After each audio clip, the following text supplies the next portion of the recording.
Great Expectations by Charles Dickens. Chapter 1. My father's family name being Pierre, and my Christian name Philip, my infant tongue could make of both names nothing longer or more explicit than Pip. So I called myself Pip, and came to be called Pip.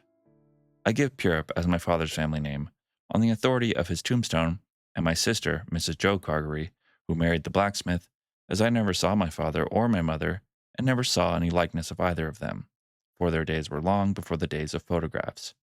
My first fancies regarding what they were like were unreasonably derived from their tombstones.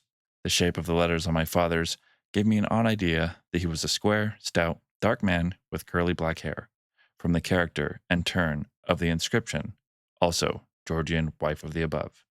I drew a childish conclusion that my mother was freckled and sickly, to 5 little stone lozenges, each about a foot and a half long, which were arranged in a neat row beside their grave, and were sacred to the 5 little brothers of mine who gave up trying to get a living exceedingly early in that universal struggle. I am indebted for a belief I religiously entertained that they had all been born on their backs with their hands in their trouser pockets and had never taken them out in their state of existence. Ours was the marsh country, down by the river, within as the river wound, 20 miles of the sea.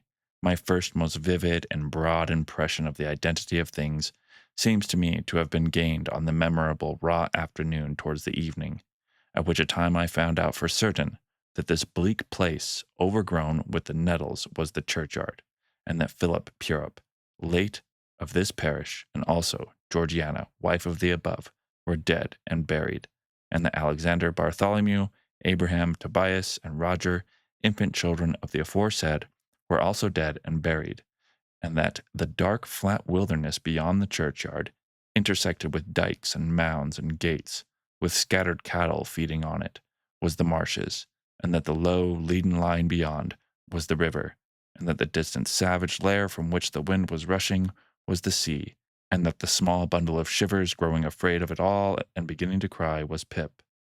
"Hold your noise," cried a terrible voice, as a man started up from among the graves at the side of the church porch. "Keep still, you little devil, or I'll cut your throat."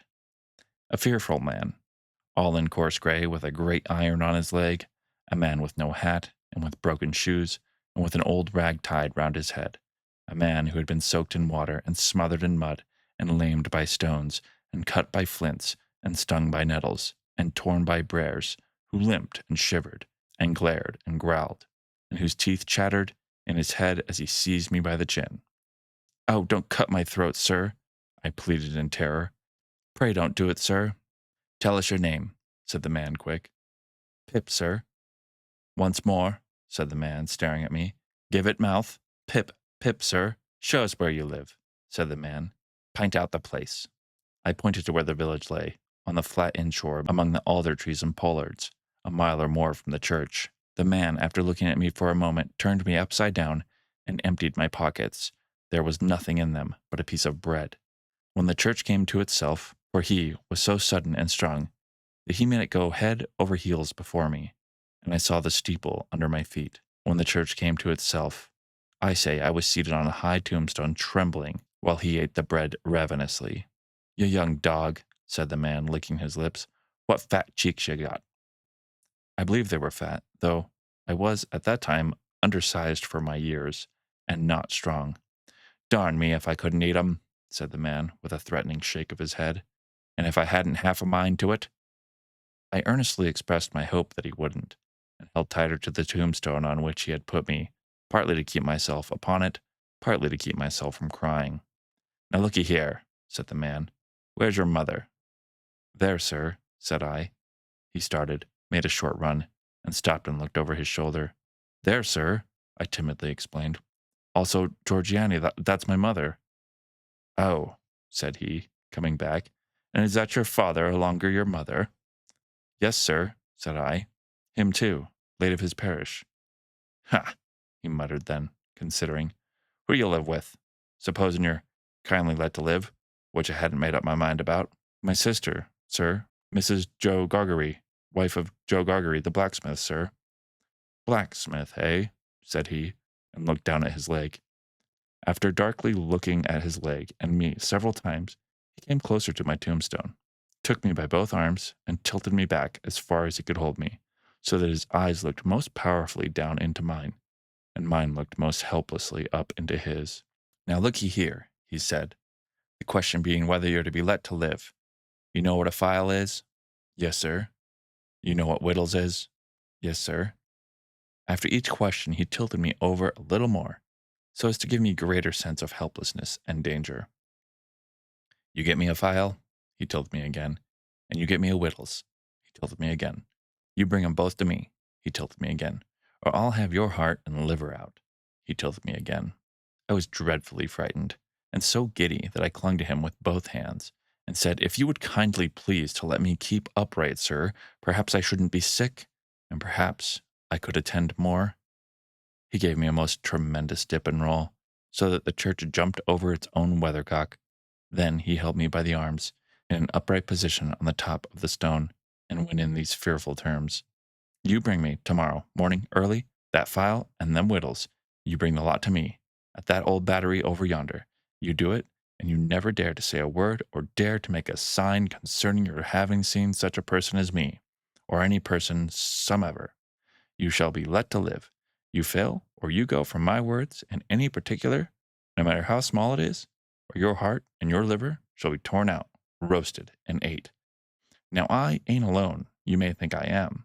There's a young man hid with me, in comparison with which young man I am an angel.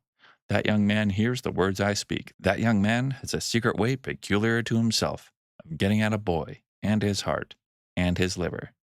It is vain for a boy to attempt to hide himself from that young man.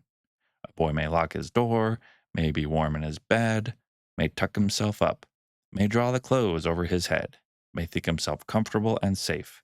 But that young man will softly creep his way to him and tear him open. I am a keeping that young man from harming of you at the present moment with great difficulty. I find it very hard to hold that young man off of your inside. Now, what do you say? I said that I would get him the file, and I would get him what broken bits of food I could, and I would come to him at the battery early in the morning. Say, Lord, strike you dead if you don't, said the man. I said so, and he took me down. Now, he pursued, you remember what you've undertook, and you remember that young man, and you get home. Good night, sir, I faltered. Much of that, said he, glancing about him over the cold, wet flat. I wish I was a frog or an eel. At the same time, he hugged his shuddering body in both his arms, clasping himself, as if to hold himself together, and limped towards the low church wall. As I saw him go, picking his way among the nettles and among the brambles that bound the green mounds, he looked in my young eyes as if he were eluding the hands of the dead people, stretching up cautiously out of their graves to get a twist upon his ankle and pull him in. When he came to the low church wall, he got over it, like a man whose legs were numbed and stiff, and then turned round to look at me. When I saw him turning, I set my face towards home and made the best use of my legs. But presently I looked over my shoulder and saw him going on again towards the river, still hugging himself in both arms and picking his way with his sore feet among the great stones dropped into the marshes here and there, for stepping places when the rains were heavy or the tides was in. The marshes were just a long black horizontal line then, as I stopped to look after him, and the river was just another horizontal line, not nearly so broad, nor yet so black, and the sky was just a row of long, angry red lines and dense black lines intermixed. On the edge of the river I could faintly make out the only two black things in all the prospect that seemed to be standing upright. One of these was the beacon by which the sailors steered, like an unhooped cask upon a pole, an ugly thing, when you were near it. The other a gibbet, with some chains hanging on it, to which once held a pirate. The man was limping on towards this latter, as if he were the pirate come to life, and come down, and going back to hook himself up again. It gave me a terrible turn when I thought so, and as I saw the cattle lifting their heads to gaze after him, I wondered whether they thought so too. I looked all round for the horrible young man, and could see no signs of him, but now I was frightened again, and ran home without stopping.